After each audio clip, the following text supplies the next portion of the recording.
Good morning, কেমন আছেন সবাই? আশা করছি ভালো আছেন। আমিও ভালোই আছি। তো সকালে উঠে একটু ফ্রেশ হয়ে নিয়েছি, তারপর মেয়ের জন্য রেডি করেছি ওর টিফিন, দুধ কর্নফ্লেক্স। আজকে ফ্রাইডে, শুক্রবার, তো বেরোবো, মেয়ের স্কুলে যাব। পৌনে 10টার দিকে বেরোবো বাড়ির থেকে, মেয়েকে নিয়েই যাব স্কুলে। আজকে স্কুল হবে না, আজকে একটা প্রোগ্রাম হবে আর হবে পিটিএম। তার জন্য এখন যাব 1 ঘন্টার জন্য। 1 ঘন্টার দরকার রয়েছে। আমার সঙ্গে হাজব্যান্ডও যাবে, কেন স্কুল থেকে বলেছে আজকে দুজনকেই যেতে হবে, তাই তিনজনে একসঙ্গেই যাব। 11টা, 11:30 বেজে যাবে বাড়ি ফিরতে ফিরতে। তো এখন মেয়েকে দুধ কর্নফ্লেক্স খাইয়ে দিই। আর হাজব্যান্ড বললো যে ও আসবে না, তুমি একটু কিছু খেয়ে নিও, কেন ও এখন এলে আবার এতটা টাইম যাবে, তো তাই ও বললো যে একটু আমার দেরিও হয়ে যাবে, তার থেকে ভালো তুমি কিছু খেয়ে নিও। তো আমার একা একা তো ওইভাবে কিছু খেতে ভালো লাগে না, তাই ভাবলাম চা আর বিস্কুট করি, খেয়ে নেবো। তো হাজব্যান্ডের জন্যও করেছিলাম, কিন্তু ও বলেছিল একবার যে না হয় চাটা করো, না হয় চা খেয়ে চলে আসবো।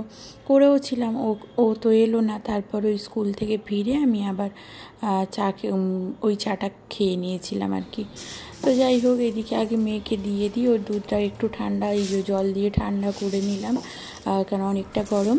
আর অল্পই দিই ওকে, আবার একদম ঘুম থেকে উঠেই খেতে দিয়ে দিচ্ছি, তো ও আবার খেতে পারবে না, তাই একটু কম করেই দিলাম। তো স্কুল থেকে ফিরে এসে তাড়াহুড়ো করেই রান্নাবান্না বসালাম, যেহেতু শীতের বেলা, কোথার থেকে যে বেলা চলে যায় না নিজেই বুঝি না। এদিকে মেয়ের জন্য ডিম ভাজা করেছি, আর আমাদের বেগুন ভাজা, উচ্ছে ভাজা, আর মুসুরের ডাল, টমেটো ধনেপাতা দিয়ে করেছি, আর আলু সেদ্ধ দিয়েছি, কাঁচা লঙ্কা ভাজা আর পেঁয়াজ দিয়ে মাখবো। আর এইদিকে একটু চিপস ভেজে নিয়েছি, গতকাল চিপসটা এনে কিন্তু খুব লাভ হয়েছে।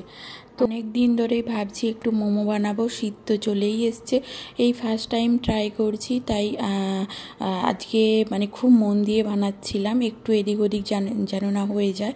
তো এই যে নিয়েছিলাম চিকেন কিমা, এটা নিজেই হাতে বানিয়েছি। তারপর একটু কুচিয়ে নিয়েছিলাম বেশি করে পেঁয়াজ, আর কাঁচা লঙ্কা, আদা রসুনের পেস্ট দিয়েছি, আর ধনেপাতা, জিরের গুঁড়ো, আর স্বাদ মতো লবণ। তারপর দিয়েছিলাম একটু রিফাইন্ড অয়েল।